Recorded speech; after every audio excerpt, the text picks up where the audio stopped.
ಸ್ನೇಹಿತರೆ ನಮಸ್ಕಾರ. ಇವತ್ತು ನಾನು ಹುಟ್ಟಿ ಬೆಳೆದು ಆಡಿ ಕಲಿತಂಥ ಶಾಲೆಯಲ್ಲಿದ್ದೀನಿ. ನನ್ನ ಶಾಲೆ ಸರ್ಕಾರಿ ಹಿರಿಯ ಪ್ರಾಥಮಿಕ ಪಾಠಶಾಲೆ. ಇವತ್ತು ನಾನು ಇಲ್ಲಿದ್ದೀನಿ. ಬನ್ನಿ ಸ್ನೇಹಿತರೆ, ನೋಡೋಣ ನಾನು ಹುಟ್ಟಿ ಬೆಳೆದಂಥ ಶಾಲೆಯಲ್ಲಿ ಈ ಶಾಲೆಯ ಮಕ್ಕಳನ್ನ ನೋಡ್ಕೊಂಬರೋಣ ಹೇಗಿರುತ್ತೆ ಅಂತ. ಅದಕ್ಕಿಂತ ದೊಡ್ಡದಾಗಿ ನಾನೊಂದು ಹೇಳಕ್ಕೆ ಇಷ್ಟಪಡೋದೇನೆಂದರೆ, ಸರ್ಕಾರಿ ಶಾಲೆಗಳು ಇತ್ತೀಚಿನ ದಿನಗಳಲ್ಲಿ ಕಾಣೆ ಆಗ್ತಿದ್ದಾವೆ, ಕಣ್ಮರೆ ಆಗ್ತಿದ್ದಾವೆ. ದಯವಿಟ್ಟು ಸರ್ಕಾರಿ ಶಾಲೆಗಳನ್ನು ಉಳಿಸಿ ಅಂತ ಈ ವಿಡಿಯೋ ಮುಖಾಂತರ ಕೇಳ್ಕೊಳ್ತಾ ಇದ್ದೀನಿ. ಅದಕ್ಕಿಂತ ಇಂಪಾರ್ಟೆಂಟು, ನಿಮ್ಮ ಮಕ್ಕಳನ್ನು ಸರ್ಕಾರಿ ಶಾಲೆಯಲ್ಲೇ ಓದಿಸಿ ಬೆಳೆಸಿ. ಬಿಕಾಸ್ ನಾನು ಇದೇ ಶಾಲೆಯಲ್ಲಿ 1ನೇ ತರಗತಿಯಿಂದ ಇಲ್ಲಿ 6ನೇ ತರಗತಿವರೆಗೂ ಇದೆ, ಇಲ್ಲಿ ಅಭ್ಯಾಸ ಮಾಡ್ಬೋದು ಅಂತ ವ್ಯವಸ್ಥೆ ಇದೆಯಲ್ಲ ಆ್ಯಕ್ಚುಲಿ. ನಾನು ಇದೇ ಶಾಲೆಯಲ್ಲೇ ಕಲಿತು ಇವತ್ತೊಂದು ಇದೇ ಕನ್ನಡ ಮೀಡಿಯಮಲ್ಲೇ ಕನ್ನಡ ಶಾಲೆಯಲ್ಲೇ ಕಲಿತು ಈ ಹಳ್ಳಿಯಲ್ಲೇ ಹುಟ್ಟಿ ಬೆಳೆದು ನಾನು ಇವತ್ತೊಂದು ಬೆಂಗಳೂರಿನ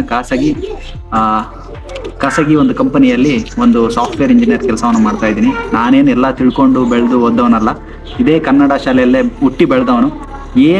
ಏನು ಕಲಿತಾ ಇದೆಯಾ ಅಂತ ಇಂಪಾರ್ಟೆಂಟ್ ಅಲ್ಲ, ಜೀವನದಲ್ಲಿ ನೀನು ಏನನ್ನ ಗುರಿ ಸಾಧಿಸ್ತೀಯಾ, ಎಲ್ಲಿ ಗುರಿ ಮುಟ್ತೀಯ ಅನ್ನೋದನ್ನೇ ಇಂಪಾರ್ಟೆಂಟು. ಯಾವ ಶಾಲೆಯಲ್ಲಿ ಓದಿದೆ, ತುಂಬ ಲಕ್ಷ ಕಟ್ಟಿ ಓದೋರೆಲ್ಲ ಇವತ್ತು ಎಲ್ಲಿದ್ದಾರೆ? ಕನ್ನಡ ಶಾಲೆಯಲ್ಲಿ ಎಷ್ಟು ಓದಿದವರೆಲ್ಲ ಎಲ್ಲೆಲ್ಲಿದ್ದಾರೆ ನಿಮಗೆ ಗೊತ್ತಿದೆ, ನಾನು ಹೇಳೋ ಅವಶ್ಯಕತೆ ಇಲ್ಲ. ಅದಕ್ಕಿಂತ ಇಂಪಾರ್ಟೆಂಟು, ಮಕ್ಕಳೆಲ್ಲ ಬಂದಿದ್ದಾರೆ ಸ್ಕೂಲಿಗೆ.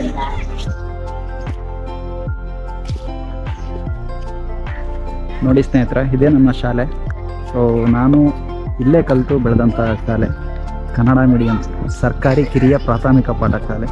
ನಾನಿರುವಾಗ ಈ ಶಾಲೆ, ಇಲ್ಲೊಂದು ಶಾಲೆ ಇತ್ತು ಹಳೇದು. ಈ ಶಾಲೆ ತುಂಬ ಹಳೇದಾದ ಕಾರಣ ಬಿದ್ದೋಗಿದೆ. ಅದಕ್ಕೆ ಹೊಸ 2 ಕಟ್ಟಡವನ್ನು ನಿರ್ಮಾಣ ಮಾಡಿದ್ದಾರೆ.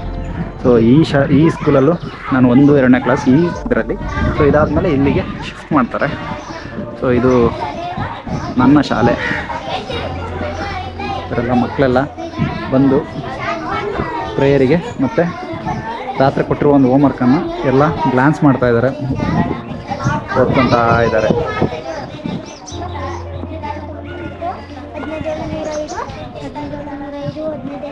ಎಷ್ಟನೇ ಕ್ಲಾಸ್ ಎಲ್ಲರೂ? ಚೆನ್ನಾಗಿ ಪಾಠ ಮಾಡ್ತಾರಾ? ಮೆಸ್ಸೆಲ್ಲ ಚೆನ್ನಾಗಿ ನೋಡ್ಕೋತಾರಲ್ಲ? ನಾನು ಇದೇ ಶಾಲೆ ಹುಟ್ಟಿ ಬೆಳೆದು ಕಲಿತು ಇವತ್ತೊಂದು ಪ್ರೈವೇಟ್ ಕಂಪ್ನಿಯಲ್ಲಿ, ಒಂದು ಖಾಸಗಿ ಕಂಪ್ನಿಯಲ್ಲಿ ಇಂಜಿನಿಯರ್ ಆಗಿದ್ದೀನಿ. ನಾನು ನಿಮ್ಮಂಗೆ ಓದ್ತಾ ಇದ್ದೆ. ಯಾವತ್ತೂ ಸ್ಕೂಲ್ನ ಯಾರೂ ತಪ್ಪಿಸ್ಬಾರ್ದು, ಆಯಿತಾ? ಶ್ರದ್ಧೆಯಿಂದ ಓದಬೇಕು, ಕನ್ನಡನ ಶ್ರದ್ಧೆಯಿಂದ ಕಲಿಬೇಕು. ಕೆಲಸಗಳು ಕಷ್ಟಗಳು ಕಾಮನ್, ಮನೇಲಿ ಎಲ್ಲರೂ ಕಷ್ಟಗಳು ಇರ್ತವೆ, ಓದಬೇಕು ಚೆನ್ನಾಗೆ, ಅರ್ಥ ಆಯ್ತಾ? ಸಾರಂತೆ. ಎಷ್ಟೊತ್ತಿ ಬರೋದು?